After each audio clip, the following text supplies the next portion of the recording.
The children were gone before Elena could even put her hands in the dough. One moment their voices were in the kitchen, that bright chatter of small lives making the air warm, and the next there was only the hollow quiet of a door swinging shut against the wind. The silence wasn't still, it throbbed, carrying with it the faint aftertaste of boots on her porch and the scent of the Empire's antiseptic uniforms. She didn't call out. She didn't run after them. Instead, she wiped the flour from her palms, slow and steady, and set the bowl aside. Somewhere down the road, an engine whined, growing smaller. She closed her eyes for 3 slow breaths. There was no warning, not in any official sense. No summons, no inquiry, no officer leaning politely over a datapad to request an interview. The Galactic Empire didn't believe in the courtesy of due process when it came to potential genetic risks. If their scanners decided a child's lineage might be inconvenient for Imperial stability, they didn't knock. They collected. She'd once read that wolves, when hunting the old and the young, moved in silence. The Empire had made it an art. Her neighbors wouldn't look at her when she passed their porches in the weeks before. They'd heard the rumors, heard the whispers that her record wasn't just classified, but sealed in a vault no civilian was allowed to breathe near. She'd laughed it off in the gentle way that makes people more uncomfortable than reassured. After all, what could a middle-aged widow in a flour-dusted apron be to a galaxy-spanning regime? She'd leaned into the image, the woman who fussed over her tomato vines, who asked after people's gout, who carried honey candies for crying children. She knew how to be harmless when it counted. But there, in the fading echo of the engine's whine, harmlessness evaporated. She could feel the weight of old habits pressing against her ribs. Habits she had once promised herself never to use again. The first sound she made was not a sob or a curse. It was the faint click of the cellar lock opening. She descended into the cool dark, bare feet brushing dust from the steps. Each rung of the narrow ladder, downward, was a shedding of the woman she'd been for the last 8 years. The air smelled of preserved apples, oil, and the faint metallic tang of weapon lubricant. Under the workbench, where the stone met the packed earth, was the case. No one in this quadrant would have recognized it. A battered human cargo trunk with faded stickers from colonies long forgotten. She drew it into the dim light and brushed her hand over the lock. The biometric reader hummed, scanning the lines of her palm, then hissed as the seal broke. Inside, beneath folded fatigues that hadn't seen daylight since the treaty, were the things she'd kept for when the world tilted sideways again. A revolver that had survived 2 centuries of human history, medals she'd never wear in public, a blade from an unregistered forge, still wrapped in cloth. And at the center, a cryopod the size of a helmet. Frost clung to the curved glass. It shifted. Just a tremor, but enough to make her lips curl into something too sharp to be called a smile. The little beast inside wasn't entirely little. Broad-shouldered, low-slung, eyes closed but still managing to look furious. The honey badger was humanity's most ill-tempered biological engineering project. Born from old Earth stock, bred for environments that made other predators curl up and die. Her children had once begged to see it, but she'd never allowed it. Not because she feared it would hurt them, but because she feared they'd love it too much. She set the pod on the workbench. "Not yet," she murmured, tapping the glass. "We'll do this right." Upstairs, the kettle screamed. She climbed back to the kitchen, filled the teapot, and set 2 cups on the table. Not for her, never for her, but for the image she intended to send. The Empire's bureaucracy, for all its cruelty, had channels. And she knew exactly which underpaid communications officer was assigned to filter civilian correspondence to the Emperor's outer office. She composed the message in longhand on real paper, letting the ink dry in the humid kitchen air. "Your Excellency, I believe you have something of mine. Kindly return them before I am forced to retrieve them myself. Regards, Captain Elena Markova, Ret." She took a photograph of the letter next to the untouched tea set. The effect was deliberate. Civility in porcelain and steam, the kind that made people wonder if they were being offered hospitality or bait. Then she transmitted it through the local hub, flagged for diplomatic review. By the time the message reached the Imperial relay, the sun had begun its slide toward the trees, painting the horizon in that dull red that never looked warm. Elena sat on the porch, rocking slowly, letting the quiet settle like dust. She didn't expect a reply. Not yet. She'd given them something better, a choice. In her experience, choices frightened people more than threats. The local news picked up the abduction by morning, burying it under stories about grain shortages and minor skirmishes at the border. The anchor's voice stumbled slightly when reading her name, then recovered in a professional monotone. The Empire preferred its citizens to think such removals were routine, necessary, like trimming a garden. They never mentioned the roots. She began preparations without fanfare, sold the unused tools in the shed, stored what she couldn't carry, burned the rest, walked to the market and bought only things that would fit in a single duffel: dried meat, water purifiers, a coil of wire, 3 types of tea. The grocer didn't ask why. Humans had learned in the last century that the fewer questions you asked a neighbor, the longer they stayed your neighbor.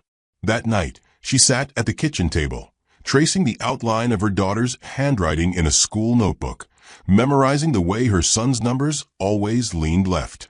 She let the grief move through her, cold and exact, then pressed it into a box in her mind.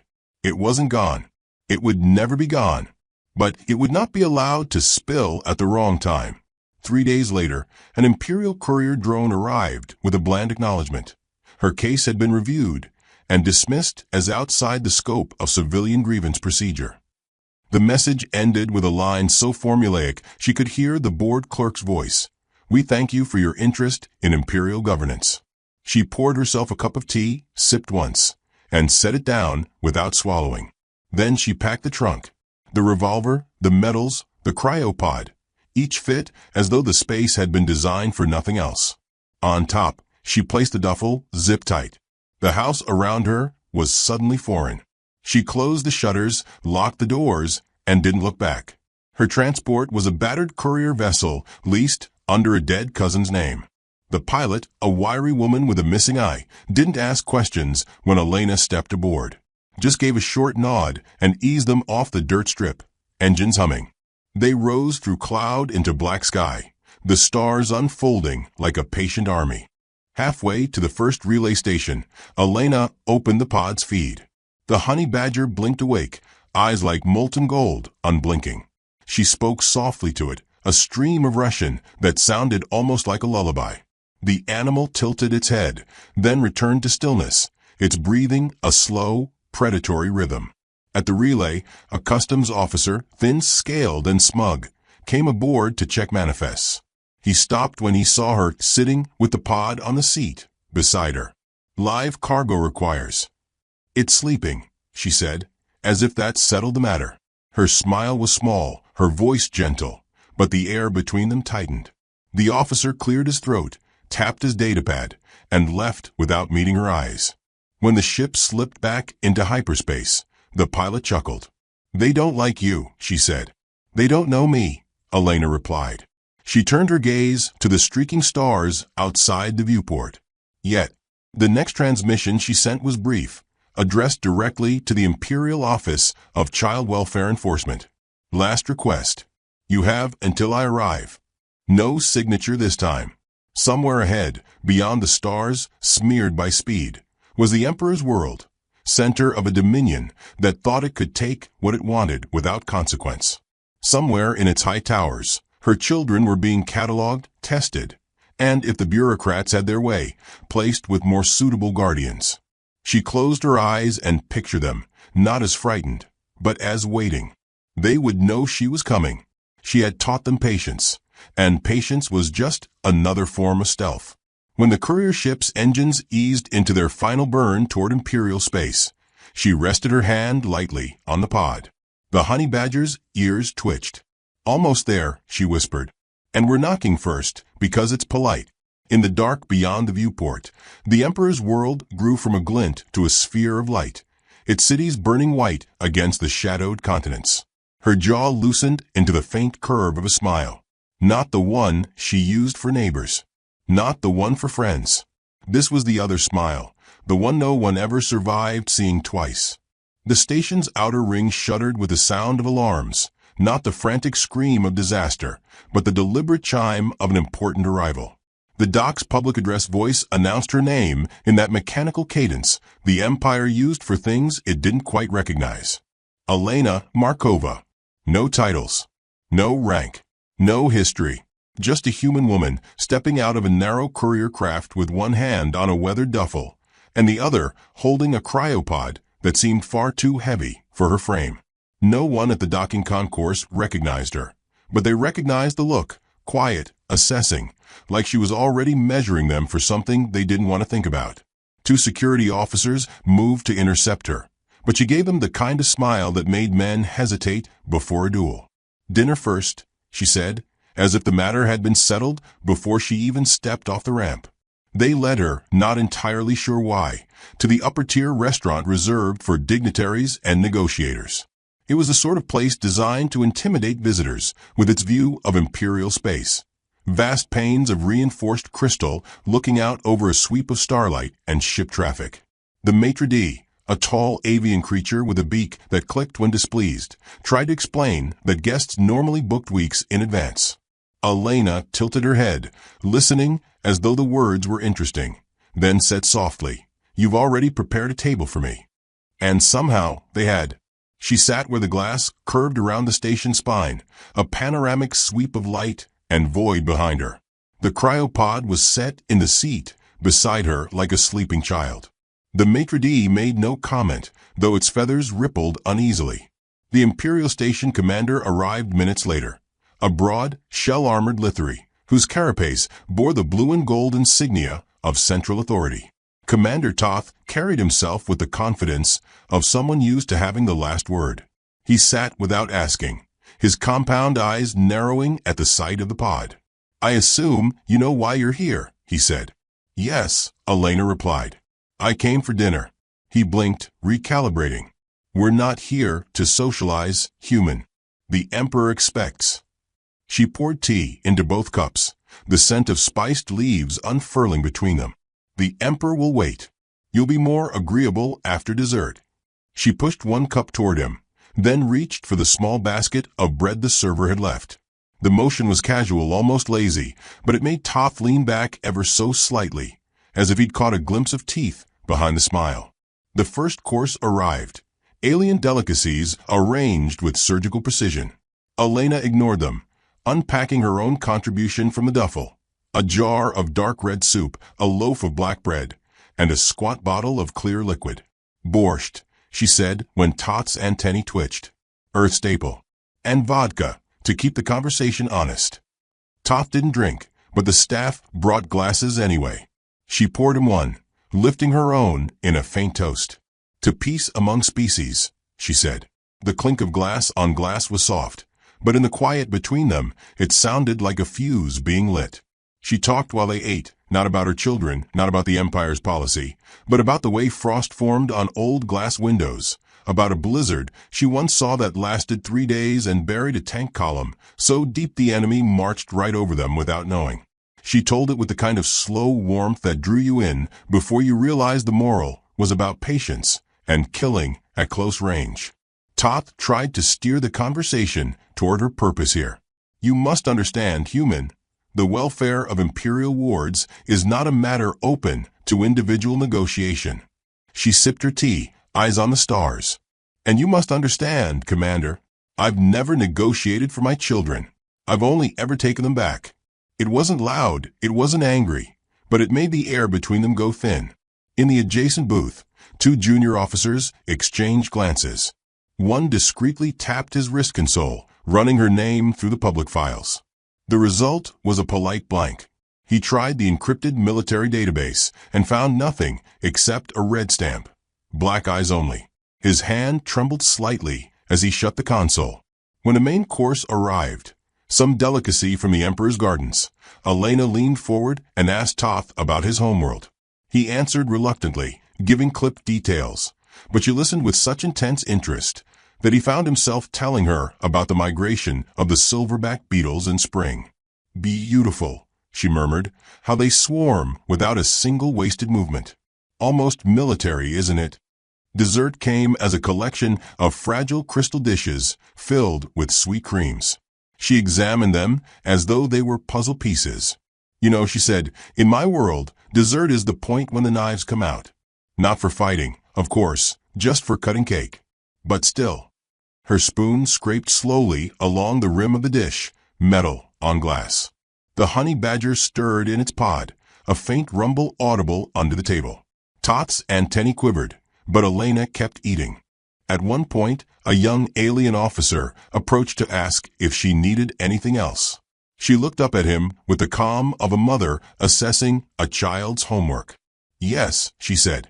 A list of all transport schedules to and from the capital in the last 24 hours. The officer froze. For my scrapbook, she added, smiling faintly. He left without answering, but he would bring it. Everyone brought her what she asked for.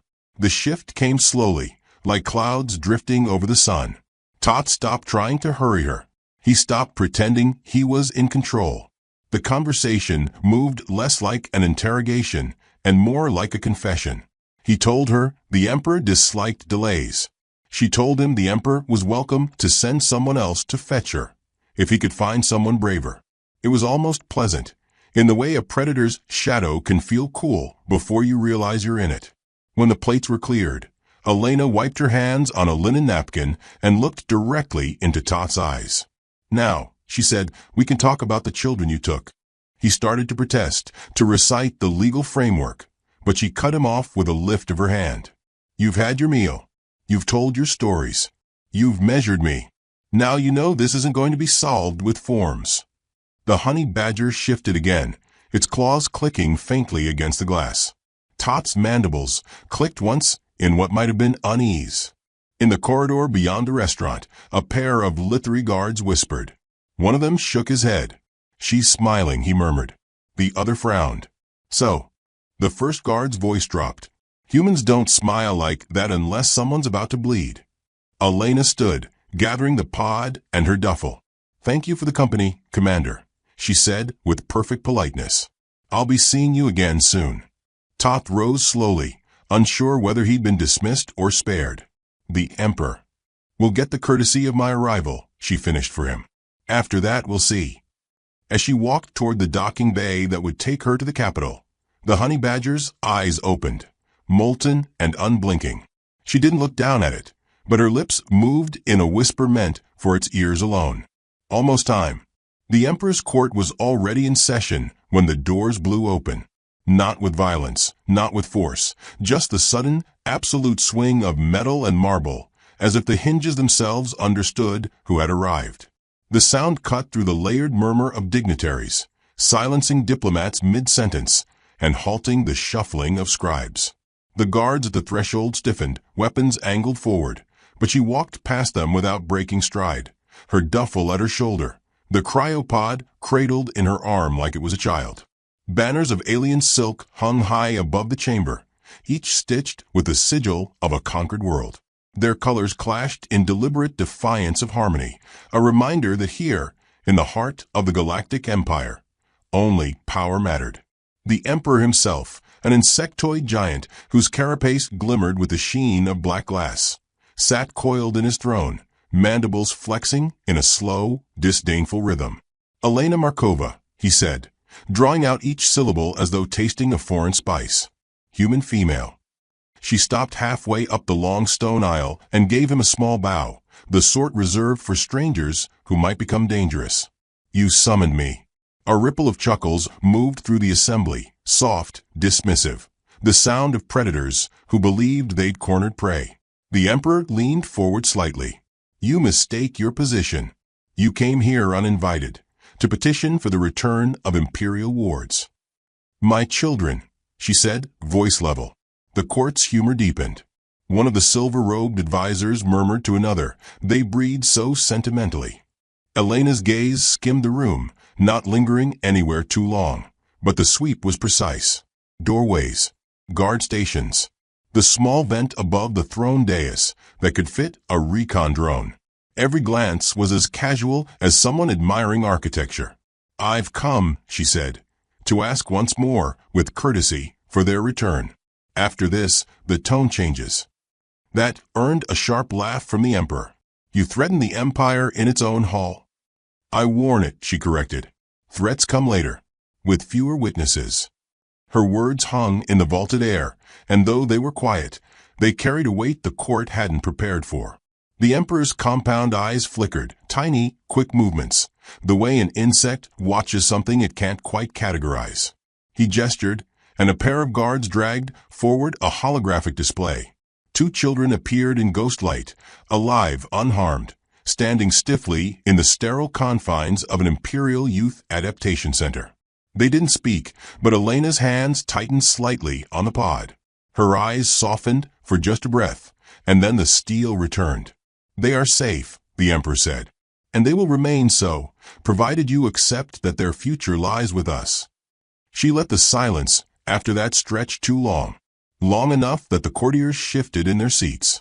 Long enough that someone coughed. No, she said at last. Not loud. Not heated. Just final. The Emperor leaned back, as if savoring the moment before he crushed her. Then you will watch them disappear into the vastness of the Empire. Never to. The alarms cut him off. Sharp, urgent tones that made even the guards glance upward. A junior officer stumbled into the chamber, panting, scales pale. Highness, the prison barge careth dawn. It's been breached. The Emperor's mandibles clicked in irritation. Handle it. The officer hesitated.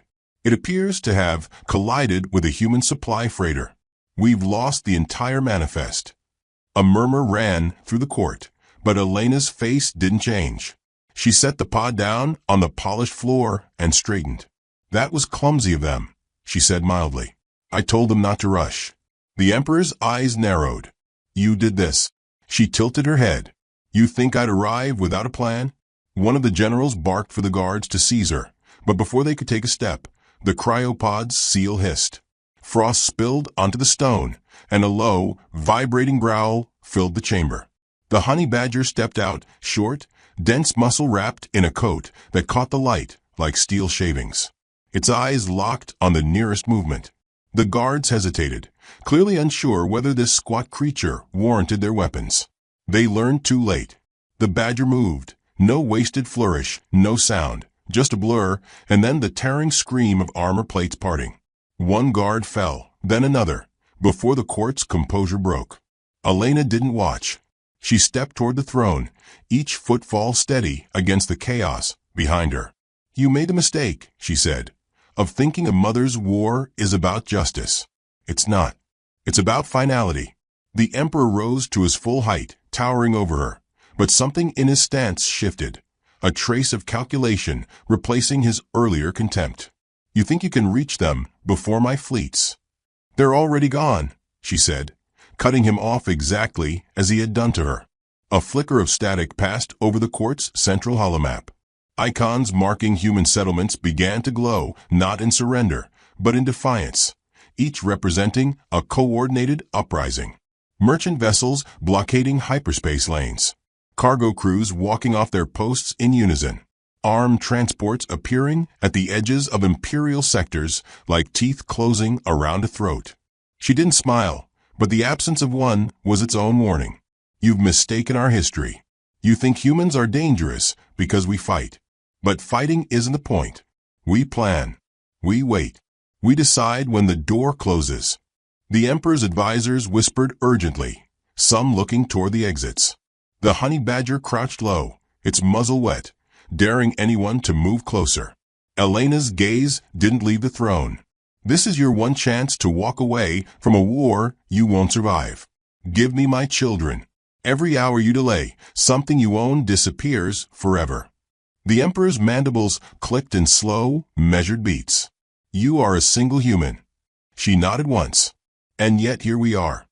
From somewhere deep in the palace, the muffled echo of an explosion rolled through the floor. Not an attack, too precise for that. A demolition of a single, deliberate target. The Emperor's eyes shifted slightly toward one of his generals, who paled under his carapace. You're not here for just them, he said quietly, more to himself than to her. This is something larger. She gave him nothing. Behind her, the honey badger settled into stillness, its work done for the moment. The guards kept their distance, the floor around them slick with the evidence of hesitation's cost. "Consider this dinner," she said. "What comes next is the hunt." The court had gone silent again, but it was no longer the silence of amusement. It was the tight, shallow-breathed quiet of beings trying not to draw the gaze of the thing in the room that might decide to end them. Elena took one step closer to the throne. The space between them was now no longer ceremonial. It was the measured span between predator and prey. "You still have time to do the wise thing," she said. "Not much, but some." The emperor did not move, but his advisors began to edge backward. Somewhere in the far corner of the chamber, a door opened quietly, and a pair of small figures peered out, too brief to be sure, but enough for Elena's eyes to sharpen. She didn't look directly. She didn't break stride. But the air in the room shifted, charged now with something far more dangerous than the growl of the honey badger. The emperor's mandibles stopped clicking. His voice, when it came, was lower than before. "If you think you can take them." She cut him off with a glance, so sharp it made him stop speaking mid-breath. "I don't take," she said. "I reclaim." The alarms changed pitch, deeper now, signaling something that rattled even the seasoned guards. One of the generals checked his comlink and went still, all four eyes wide. The emperor's gaze locked on Elena. "What have you done?" She let the question hang a moment, then answered in the same calm tone she'd used to order tea days before. "I told you. Dinner first." And then, with the faintest nod toward the far corner where she'd seen the glimpse of her children, she added, "Now we begin." The first detonation was so precise it sounded like a single breath pulled from the bones of the palace. A tremor passed underfoot, barely enough to rattle the crystal banners above the court, but enough to make the emperor's advisors freeze mid-step. The sound wasn't random. It was surgical. Elena didn't flinch. She stood at the center of the hall, the honey badger pressed close to her knee, its fur slick and eyes locked forward. The faint heat of its body bled through her trousers, steady and grounding. Across the dais, the emperor's compound eyes flickered, his mandibles shifting in patterns that meant calculation, not rage. Somewhere deep in the city's spine, sirens began to layer over one another. Station alarms, shield breaches, power fluctuations. The overlapping chorus wasn't chaos, it was rhythm. Each tone, each delay between them was deliberate. Elena could hear it. She'd written this song years ago. "You've triggered an incident in my capital," the emperor said slowly, as if speaking to a dangerous child. "I've given it a signal," she corrected. "Your capital will keep breathing as long as I let it." The nearest general took a step toward her, hand on the hilt of his blade, but stopped when the honey badger turned its head just enough to show its teeth. The movement was small, almost lazy, but the general's boots scraped backward an inch. Hollow displays flickered to life along the walls, unbidden. They showed ports sealed by human freighters, planetary gates locked under emergency maintenance, orbital patrols boxed in by civilian cargo ships that refused to move. None of it was violent yet. All of it was fatal if it stayed that way. "This isn't an invasion," one advisor muttered to another. "It's a chokehold." Elena caught the whisper without turning her head. "You can breathe," she said softly, "until I decide you can't." The emperor straightened, towering, his armor catching the chamber's high light. "You'll destroy yourself with this. Humanity has no homeworld strong enough to." "We don't need a homeworld," she said, voice sharp as frost. "We carry war in our hands." The honey badger moved then, not to attack, but to pace, circling her once like a black ripple in shallow water. Its claws clicked against the polished floor, counting time. In the corner of her eye, movement, a door sliding open at the far edge of the throne room. Two small figures stepped out, guarded by a single officer whose posture screamed overconfidence. Her children's faces were pale but unbroken, their eyes locked on hers with a focus she taught them. No running, no shouting. Wait for the mark. Her heart tightened, but her voice stayed flat. "Bring them to me," she said. The emperor made a show of considering it, tapping one claw against the armrest of his throne. "Return them now, and this demonstration ends." She let the pause stretch, not to think, but to let every ear in the room feel the weight of it. "No," she said. Returning them is where it starts to end. How fast it ends depends on you. Another tremor rolled through the floor. This one was sharper, the kind that meant something above them had ceased to exist. An aide sprinted to the Emperor's side, whispered something too fast for translation. The Emperor's mandibles snapped shut, and for the first time since she'd entered, his gaze shifted to the high vaulted windows. "Orbital control is offline," the aide stammered. Elena didn't look away from him. "That's the thing about doors," she said. "They can be locked from either side." He tried a different angle. "If this is war, your species will be hunted to the edge of." "It's not war," she said, stepping closer until the steps to the dais were under her boots. "It's reclamation. You took 2 children from a mother. I'm taking an empire from a tyrant." Behind her, the honey badger stopped pacing. It crouched low, head forward, tail stiff. The nearest guards tightened their grips on their weapons, but none dared be the first to strike. The Emperor's mandibles flared wide, the alien equivalent of bare teeth. "Then we have nothing left to discuss." "On the contrary," she said, mounting the first step. "Now we're negotiating." Every step she took brought another flicker of panic across the room, small shifts in stance, hands brushing for hidden weapons, eyes darting to exits that no longer opened. By the time she reached the base of the dais, she could feel the change in the air. The confidence had drained, leaving behind the dry, metallic tang of fear. The officer guarding her children tried to shift them backward, but the boy planted his feet. The girl lifted her chin. Elena didn't smile, but something in her gaze told them both to hold their ground. Her final step onto the dais was met with a ripple in the floor, a calm signal, subtle enough that only she and the Emperor's encrypted systems caught it. Her people were in position.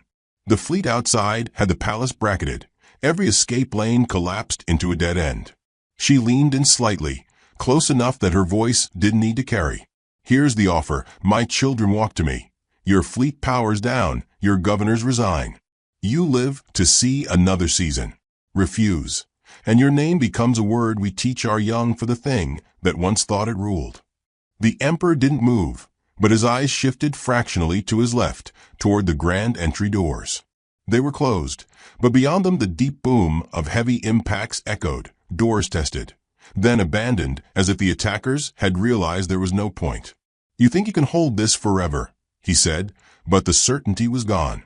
She straightened. "Forever's not the goal. Long enough is." Another aide rushed in, face drained of its usual oily calm. "Highness, the outer fleets are reporting mass desertions among their human crews. Supply lines are mine," Elena finished for him. The honey badger gave a low rumble, more vibration than sound, and stepped toward the children. The guard at their side stumbled backward without being touched. They crossed the few meters to her, silent, each taking one of her hands. Her grip was steady, as if this moment were just another step in a walk she'd always planned to take. With them beside her, she turned back to the Emperor. "The trap's closed," she said. "All that's left is the bite." For a moment, no one moved. Then, slowly, the Emperor sank back into his throne. His mandibles shifted once, twice, then stilled. It was not surrender in the human sense, but it was the closest his kind came to it. Elena inclined her head in a gesture almost polite. Wise choice. But as she stepped down from the dais, leading her children toward the far exit, her eyes flicked to the great banners above. Conquered worlds, their colors still defiant despite the years. Her jaw tightened. This wasn't over. Not with them. Not with the fleet. The chamber's great doors opened for her without being touched. The honey badger padded ahead, leaving wet paw prints on the polished floor. Outside, the corridor was empty, the sounds of sirens and boots replaced by the hush of a city holding its breath. She didn't look back. Not yet. But the words she'd left unspoken in the chamber pressed hard against her teeth. "Dinner's done. Now we hunt."